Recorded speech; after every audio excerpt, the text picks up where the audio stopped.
I'm Alyssa. And I'm Danielle. And you're watching Hot Rod Madness. Hot Rod Madness, where every car has a story. If you love rat rods, street rods, American classic muscle, even the unusual, including those ground-pounding, tire-smoking street machines, we got them. Fire them up, Hot Rod Madness style, with your host, Tim the Milkman, along with the Hot Rod Madness crew.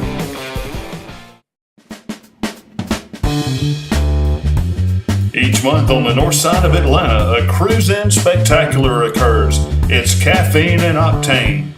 Let's join Hot Rod Madness as they check out the classics, muscle cars, exotics, and tuners at this truly amazing event. We guarantee Caffeine and Octane will get your motor running.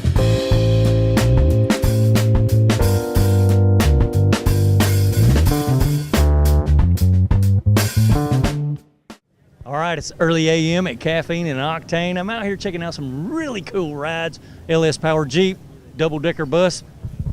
Join me. I'm going to go see the rest of it. Scusa, what's happening, man? Hi, nice to meet you. Nice to meet you, Scusa. You're in your little Scusa automobile. What is this thing, man? I don't think I've ever seen one. So this is a 1993 Mazda AutoZam AZ1. Wow. So back in the early 90s, Suzuki originally designed it in the 80s, then Mazda redesigned it, and then Suzuki built it for Mazda to be sold by Mazda as their AutoZam sub-brand back then, which is kind of like Scion was for Toyota. They had AutoZam, Uno, Cifini, etc. It was an experiment they did in the early 90s. Mm-hmm. There's not many of them. They only made 4,400, actually even less than that. Wow. Yeah, because it was released right when Japan went into a recession in 91, kind of like we did in 07. So it was really expensive and nobody bought them. So they made them for 1 year and then they sold them through 95 to sell out the back stock, and that was it. So there's very few of them. This is the first one in Georgia. It's powered by a little Suzuki 3-cylinder turbo engine. It revs to 9,000 RPM stock. Only makes 64 horsepower, but it's a K car, so it's 660 cc. So it's limited to 64 horsepower by regulations. And how much does it weigh? Only 1,600, a little less than 1,600 pounds, because it's a fiberglass body. See, that's okay for the horsepower and the tiny engine there. And with the turbo, it's turbo. Well, so the funny thing about the turbo is it's on the interior side of the engine, so it's about a foot from your head while you're driving, so you're constantly hearing it spool up and blow off over and over. It's an amazing racket the whole time. Well, from what I understand, some of you young fellas, y'all love that kind of stuff, right? You want to hear that thing spool up. It's great. Yeah, you hear it the whole time. It's wonderful. Yeah. That's such an odd vehicle. Does it float? Have you ever had it in water? I've had it in some pretty heavy rain, and it gets, being, a mid-engine rear-wheel drive, it's a little hairy. If you've ever driven an MR2 in the rain, it's kind of similar to that. It just looks like it might float, I mean, it could. It's light enough. Hey, gull wing doors, right-hand drive, little turbo 3-cylinder. Looks like a lot of fun there, Scusa. Oh, it's a blast. It puts a smile on your face every time, and everybody else that comes around it. Everybody in traffic is going to be staring at you. What is that? Oh, no, I get it all the time, which it has these itty-bitty roll-down windows, kind of like a DeLorean or a Subaru SVX, so you sort of lean out the window and you're like, yeah, it's a Mazda.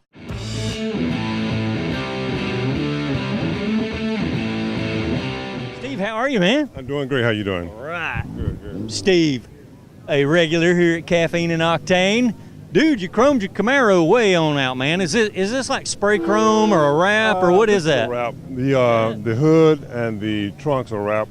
All the rest is trim that I got either from aftermarket off line, or I got actually the trims from Pep Boys. Okay. They have different sizes and different strips. Yeah. I started out with the one little strip on the door. Oh man, you did that. Oh, that's all you had to do, right? That's how I started. Then I saw they had the different sizes. Yep. So I said, I really just did it on the lines of the car. So everywhere you see the lines, the pieces, is actually the lines of the car. It emphasizes the car. Sure, that would be probably a simple way to do it. Follow the body lines. Follow the body lines. That's exactly what I did. Follow the body lines. Yeah. And then the little additions, my Taurus. So I just put Taurus on it because people kept asking me, "What's up with the Bull?" So I put Taurus on it, and people still ask me, "What's up with the Bull?" I was like, yeah. And then I've got lights on the wheels, which I'm going to have redone because the first company that did it really messed everything up. So I'm pulling all that out and redoing it. What year is that Camaro? It's a 15. 2015. Okay. Yep, I just had the roll bar put on. Just to add a little, I like different stuff. So you'll see a lot of stuff on my cars you don't see on other Camaros. Everybody knows the Nova is iconic. I mean, classic Chevy stuff here. Now, where's a fella go about getting classic Chevy parts to build these kind of cars? Well, one good supply is Eckler's. I've bought a lot of parts from them over the years, and I've always got good service and, courteous people. And their technicians are good too, so I've had to use them over the years. Oh, sure. If you got any questions, you just call down there, and one of their experts will jump on board with you and tell you exactly what you need to know.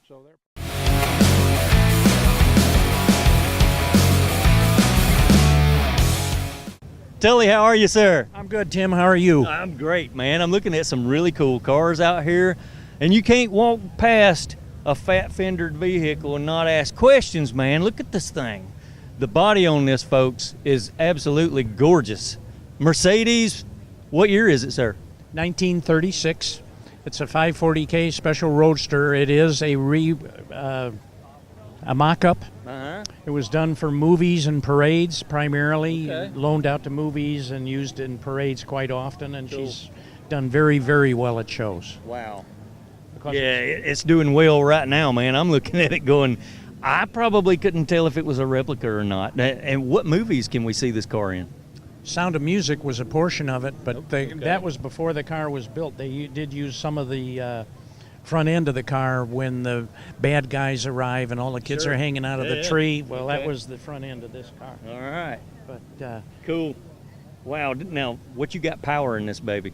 well, it was for a while. It was a Viper. Now it is a 330 horsepower Corvette because you can fix them anywhere. So- Corvette-powered Mercedes, Yeah. man. But That's the car weighs right at 4,140 pounds Oh, wow. dry, so it Yeah. needs to have a lot of horses underneath it. yeah. Is that mostly fiberglass body? It is primarily fiberglass, and there's some steel coated with fiberglass or material like fiberglass. Okay. The detail in it, man, is very nice because just walking up to it, you got to really know your Mercedes as far as telling if it's a authentic Oh yeah. or replica or whatever, because you got some period correct stuff here. No, I do. That looks good. I do. Yeah. Looks very nice, Tully. Robert, how are you, man? Tim? Yes. Good, yeah. Yes, Robert. Hey, man, when I see stuff like this, I go running over there. I say, what is this, man? That's actually a Nissan, isn't it? It is. Yeah. 1991. A 91 Nissan. Hey, man, you something else you don't find here in the States is vehicles like this. Exactly. Yeah, you didn't cut that top out like that. That's probably original stuff, isn't it? Original stuff came Man, that way. That is so odd, man. Look at this thing. That's crazy, man. So, wow. How do you even get one of these over here? I imported it from Japan. Yeah, okay. It's a 91 model, has a 1-liter turbo motor in it.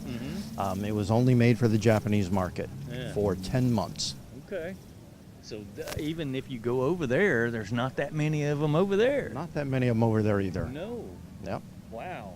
Fascinating. So what make you want to go over and get one, man? Because this is so oddball and rare. How can you get parts for it here or anything? Can't get parts for it here. It's very hard to get parts for them. Yeah. A lot of the parts come from either the UK or Japan. It's a one-off car, so there's not a lot of parts that translate from one Nissan to this one. Gotcha. I got it because it's unique, kind of like me, a little different, Yeah. So, Cool. yeah. And that's what breaks up all of our personalities, man. I'm the milkman, but I don't have any milk, so it's just weird, right? Exactly. And Yeah. I'm not a 5-foot Japanese, and I still ride around in a little bitty it's car. like you're very tall, so you got to open the top because That's your the head only way probably comes up to about right here. That is the only way I can drive it. Is it? With the top down. Really? Yep. Okay, got you. Wow, that's far out, man. I'm just digging the overall concept of the car. Yeah, they only made it in 4 colors, Yeah. one for each season, and this Yeah. is the winter color, lapis gray. So, Yeah, but when you bring it out to an event such as this, man, you're in heavy traffic trying to get here, unless you're trailering it. I drive it everywhere. Does it not bother you that somebody might bump into it and bend a fender? It does. It Yeah, does yeah, I because bet. once it's hit, it's not going to be any good That's anymore. it, man. Yep. You'll have to go find a good body man to match the color, straighten the fenders out or whatever. Good luck with it, though, man. It's such a unique vehicle. I'm loving it, man. That's fantastic. The future of surface preparation is here. Don't waste countless hours sanding. Let Witt's Dustless Blasting do the work for you. Our paint removal process uses water and media, so there's no risk of warping metal like there is with traditional sandblasting. We offer paint removal on autos, boats, and much more. At Witt's, we offer mobile service, so we come to you when you need us. Find out more today at wittsdustlessblasting.com or call us at 404-922-1752. Hi, I'm Renee, And I'm John. and you're watching Hot Rod Madness. Brandon, how are you, sir? Good, how are you? Okay, man. Is this your ride, man? It is. Anything with the SX name on it attracts my attention. What year is this baby? It's an early 1932 Essex. It's the two-door. Yes, a two-door coach. Yeah. Man, I'm in awe. I'm sitting here staring at this thing going, man, look, it's in fantastic shape. Now, Original paint, original interior, engine, the whole driveline, every nut and bolt. so it's never been painted. This is it. This is it. A true survivor. Yes, with all the character intact. Golly. How many Essex do you find like that? Now, how many of these were made? Not very many. This is the heart of the Depression, and there was just not a lot of these built. They tried a whole program where they thought, we're going to make a big improvement over the 31. The car went from about $570 approximately to this, which was $750. In the heart of the Depression, it did not work out well. They tried adding a lot of features, and they thought if they made a car that was significant enough, people would spend the money. They didn't have it, though. So later in the year, they introduced what was known as the Essex Terraplane. They lightened the car down, same engine size. They had Amelia Earhart christen it at a big ceremony, and it was a pop. It was a hit. It went actually just a few dollars more than what a V8 Ford was, and it was lighter and had 10 more horsepower. Oh, boy. Hey, man. There was some incredible details going on here. Are those wooden spoke wheels? They are. And you could, in this year, have wood or wire at no additional cost. You just pick whatever you liked. Wow, it's amazing they're still together. Somebody took really good care of this car. Yes. Man, that thing. It actually was owned by a professional clown up in Connecticut. A professional clown owned it. How about that? Okay. Hey, man. An early and late 32. These stories, they're always amazing to hear. Hey, man, I want you to pop the hood. I want to check out that period correct engine. All right, man, check that out. Period correct everything. That's super clean too, man. You tinker with it on a regular basis, don't you? This one, surprisingly, once I set everything, Yeah. it's just about as reliable as it gets. I actually drove this car daily for about 4 months. Wow. When I was living in a smaller town that didn't require high speeds, but it was wonderful. Absolute, dead reliable. Let me ask you this, man. You know, nowadays, and you guys are probably going to notice this too, he ain't no old man. How old are you? I'm 28. This guy's 28 years old, and he's digging the old classic ride like this, man. What inspired you as a young man, instead of an import or a tuner, to get something like this? I don't have a good answer, and I know my dad used to carry me to car shows. Yeah. I've always been drawn to pre-war cars, and this is not my only one, Yeah. but I love them. Wow. And so schooling, training, what? Yes, I had a lot of mentors through my life. I've been very lucky. Okay. A lot of great people have shared their knowledge and passed down the art of taking care of these cars. Nice. And I just soaked all up as much as I could. Yeah. There you go. I'm going to encourage everybody. Teach your kids how to do stuff like this. You will not regret it, man. That's fantastic, sir. Proud of you. Thank you. Thank you. That's pretty cool. Preserving history, man. And if you'd like, I can fire it up for you. Hey, sure. Let's hear it run.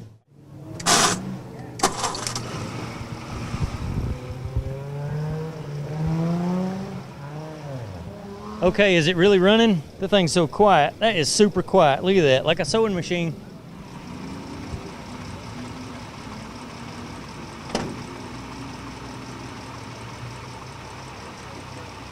Hey, man, You can't even hear the thing run, man. What's up with that?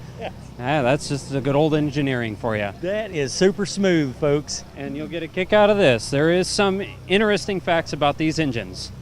In about 1924, Hudson went through a big program to try and come up with a newer or a different engine design. Okay. And they tried going for a long stroke small bore, where say like Model T, has a piston about the size of a coffee can. These were small bore, high revving engines. Everything's counterbalanced, and when they run down the road, they sound more like a modern car for the RPM they run. And by the time you got to say 32, they'd really perfected it. And they actually used this engine design, almost basic engine design, to 47. Yeah. And but full roller lifters, counterbalanced everything. Even the fan hub has balance holes in it. So I guess it's safe to say they were ahead of their time. Yep. Essex. Oh man, check it out. How many headlights can you get on a Porsche? I think the whole concept here, buy a Porsche, put it off-road. John, how are you, sir? Good, I'm good today. Beautiful Sunday morning. John's good today. Beautiful Sunday morning here at Caffeine and Octane, where you'll see everything. Man, there's everything here, even John's rig. Yeah. Man, Blue Moon. Wow. Yeah, we're a motorcycle dealer. Yeah. We've been around a long time out in Norcross, Georgia. Okay. Just a few miles from here. Hey, you guys build stuff like this, man. I know you probably built the bike, but what about the cab over here? Well, I can't take credit for the build. I bought that 20 years ago at Charlotte at the swap meet there. Yeah. And I saw the truck. It had a long bed. I'm like, that'll fit a motorcycle. Sure. And I've just been the caretaker. Yeah. What you got power in the truck, man? It's a 302 crate motor. Yeah. It's in the middle, so there's a lot of custom work here that's not exactly apparent right away. Yeah, got you. CEO, I think that's cab over engine, or COE. CO. What, did I get that right? No, I don't. COE, cab over engine. No, say it again.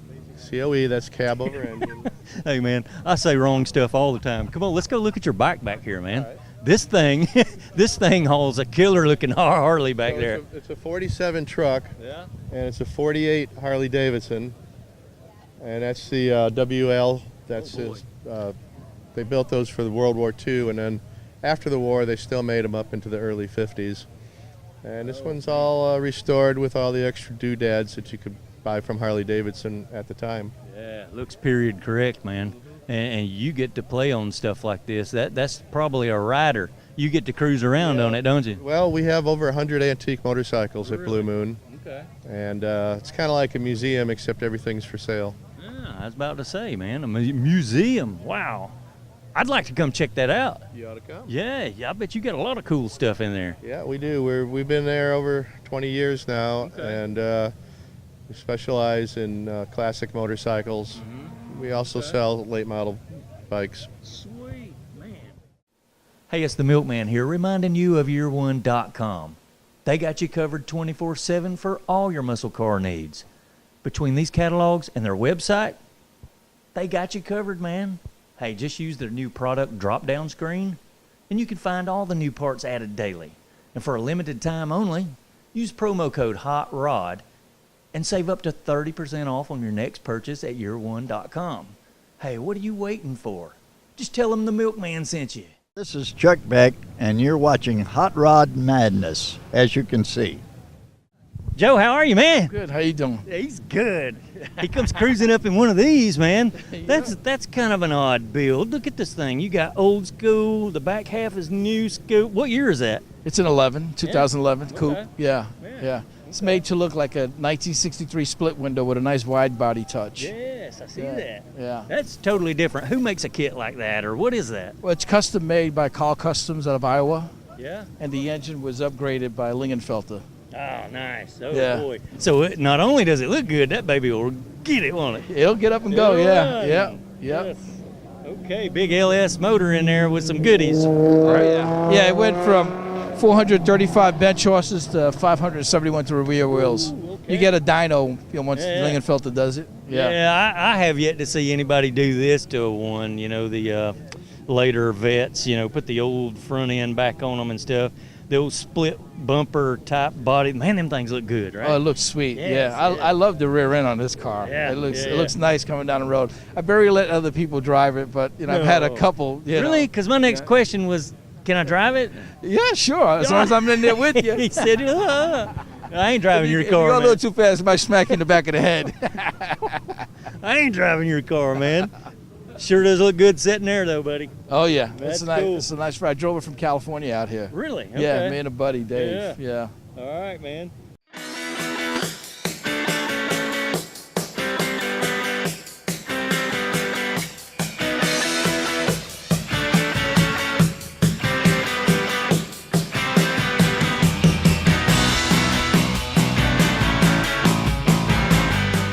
How you doing, sir? Very good. All right. Very good, I would say. Wow, what a fantastic ride you got, sir. Thank you. Yeah, what year is that? This is a 1941 Cadillac. 41 Caddy, folks. Here we go. It looks period correct. Man, tell us about it. I mean, when you got one built up to this level, how many years in the making was it to get it like this? It was a 4-year project to do full restoration on it. Okay. All right. I'm looking at a period correct flathead under the hood here. You are. This was restored to authenticity standards, so it is as close as possible to the way it would have been delivered to the first owner in 1941. And from what I understand nowadays, with the parts available, the quality of the parts we have nowadays, that thing might be even better than it was from factory, right? It could be. I mean, you got some pretty good stuff out there on the market today. Yeah.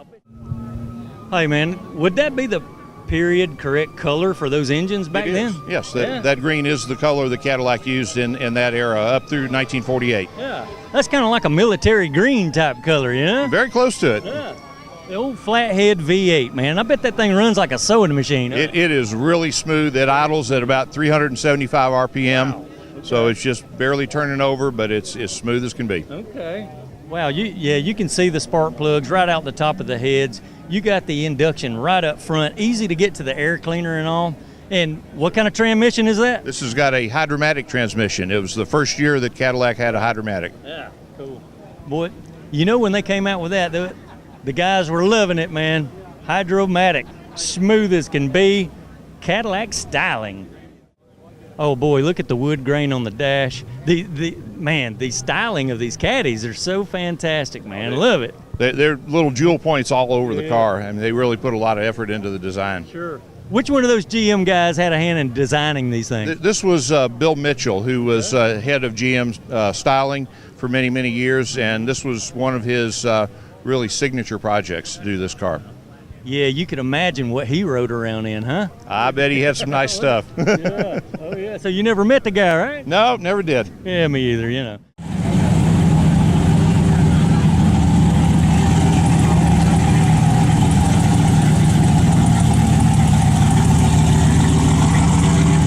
Hey, it's the winner of the Hot Wheels show we did last go around, man. How's it going, man? Well, just all I can say is I'm awfully excited about SEMA. So Yes. Dude's going to SEMA with this ride. You never know, man. You might win it with this. Oh, I just I try not to get overly excited, but I mean, what a dream. Oh yeah, what a dream. One of your builds going to SEMA like this and maybe get modeled into the next Hot Wheels car. Fantastic, man. Awesome. Yes. Yeah, you're going to be walking around that place with your chin stuck up in the air. And you're going, yeah, that's my ride. Love it, man. Love the overall build. And once again, I do not see how you see out of the windshield. Look, I want you to look at this windshield, right? Yesterday I was driving home in the rain. Yeah, in the rain. And, yeah, and it was a thrill a minute. I don't see how he does it. He said he drives in the rain. Lots of horsepower and slicks in the rain. Hey, man, good luck. Thank you. We want to see you go all the way to SEMA and win it, man. Thank you. I appreciate it, Tim. All right. Have a good one, sir. You too, Dollar Bill. Jay Knight, what's happening, man? What's happening, man? Doing all right, Milkman? Good to see you doing again. Good. Good to see you Yeah, again. last time I saw you was at the Magnum Mafia up in Somerville, Georgia. Yes, sir. Yes. Yeah. Well, we try to get around. I know you guys do. You put a lot of miles on your feet. Oh, man. I've seen and met a lot of people this year, buddy. Man, I've seen and met a lot of people just this morning. It's ridiculous down here. Yeah. Oh, man. at this particular event? Yes, sir. Yeah, you'll meet and see all kind of people.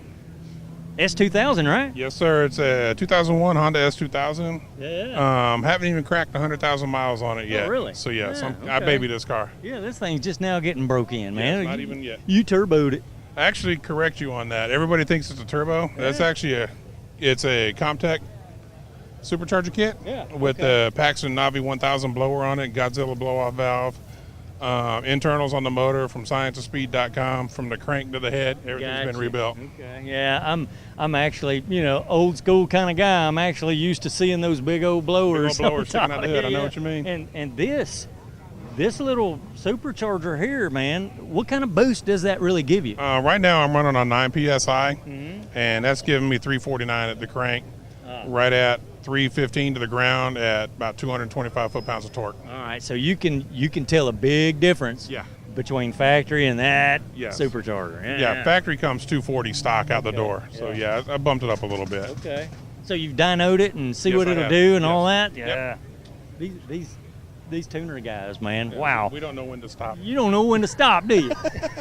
Your wife gives you a carte blanche card and you just go with it. Okay. Yes. Hey, wonder if my wife will give me a blank card. I don't know.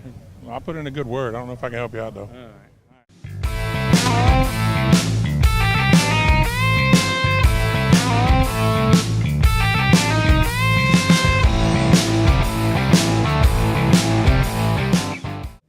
Oh, yeah, check it out. Here's Joe. Caffeine and Octane. Joe, what's happening, dude? Hey, it's always happening. It's always Everything is happening. Yeah, sure. It's always happening when you bring this thing out, right? Yeah, well, I'm at every show. You know me. How you doing, sir? Hey, it's a pleasure. It's an honor. A pleasure and an honor to check out an Alpine. What year is this baby? It's a 1967 Alpine Sunbeam made by the Roots Motor Company in Britain. Yeah, from a distance, it looks like a tiny Ferrari maybe because it's red, got the little fin vent there on the side. I put those in there. Yeah. You probably had the same idea, right? Yeah, I did. Yeah. That's a cool little car, man. So what's powering this baby? The original motor was a little bit weak, so I took it out and put a 2.8 V6 in this. No. We're running a T5 tranny on that with a Dana 44 Positrack. Really? All right, so this is this little booger. Get it, man. Well, it's got close to about 190 horse. Yeah. And she jumps. She'll jump for you. Nice and light. And the top comes off this thing, don't it? Yes, it does. Yeah. Yes, they are convertibles. Yep, that's pretty cool. Hey, you got a little roll bar going on in there. You probably speed around town in this thing all the time. You zip in and out of the neighborhood on a regular basis in the little Alpine. I have to be careful because it's a little loud for that. All right. Well, let's see what you got there, man. Check that out, would you? That's got Ford stamped on it, man. What are we looking at? 2.8 Ford V8, or V6, I'm sorry. And been ported, valves been taken care of. It's got 2.9 valves in there. I went ahead and I put air conditioning in this and power steering. Yeah. And now, what did that thing come out of? I came out of a Bronco. A Bronco? An 86 Bronco. Yeah. The heads came off 74 Mustang. Mm-hmm. Okay. And T5 out of probably, I think it was a 1990 Mustang. Yeah, they probably matched a few parts up for their engines back then and put them in Broncos. And this is what you can do with it. Put it in an Alpine, a little Sunbeam. Far out car, man. Love it, man. These little things are cool. Yeah. How long have you owned it? I've had this since 2006, 2007. Yeah, okay. I bought it just specifically to do this to the thing. Yeah, cool. And this was my dream. Nice. Guy's living his dream here.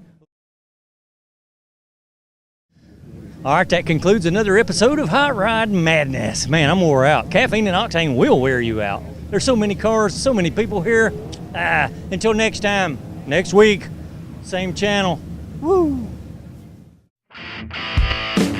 Thanks for watching and check back soon for more Hot Rod Madness.